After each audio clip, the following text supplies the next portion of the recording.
Minister, happy just to support these statements on the youth justice strategy. There's an old saying that says, as the tree is bent, so it grows. And I think that's very, very apt. And we know the difficulties of growing up in disadvantage and the effects that they have on childhood development. And a lot of what the strategy speaks to, I think the genesis of a lot of it can be found in the early childhood years. And albeit that early childhood may not come into contact with the justice system, I think the strategy does need to find a more comprehensive way to try and target children at the earliest possible ages, because that is where you can interdict at best.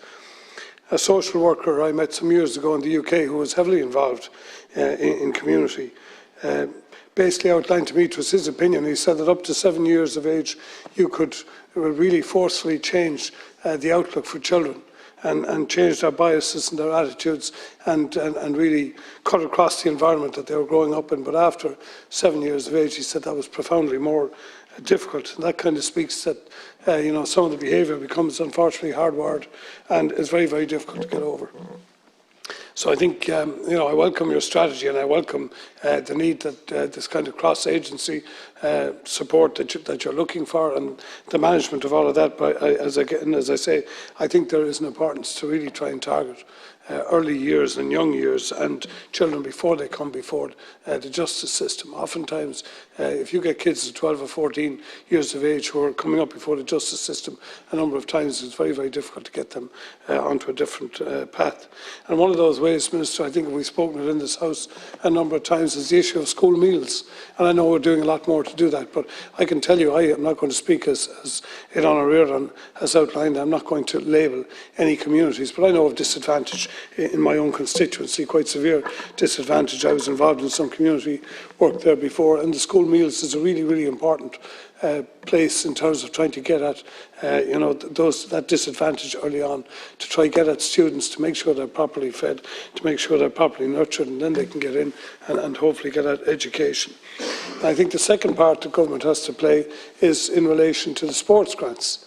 And I know that in the last number of years, government has taken a very, and I think the right approach in terms of trying to really target disadvantage and make sure that sports grants applications, only those that support real community integration and targeting disadvantage, are supported within the sports grants allocation. And I welcome that, and I think that should be the focus going forward. But I would point out to you that it is difficult to, even in sports communities in disadvantaged areas, you'll always get the families who have ambition for their children, want to push them on.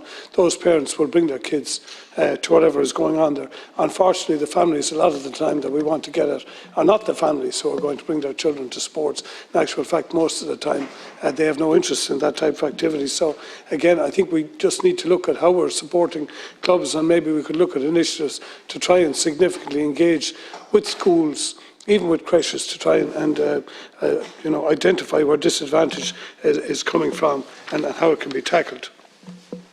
The other area I would just like to address is the issue of trauma and addiction, and I want to highlight Ashari in Waterford, who has a centre there which is for young adults, young men, and those coming through the penal system. And I have met a number of the people going through there, and I want to applaud the fantastic work of Jerry Carroll and others in Ashari and Waterford and what they're doing. And Minister, I've seen firsthand people who have really, come a cropper in the justice system, who have gone in there and through very, very significant psychological work and, the core understanding of changing your attitudes and understanding it's basically not your fault when you come from disadvantage. It is not your fault if you have fallen into addiction through trauma.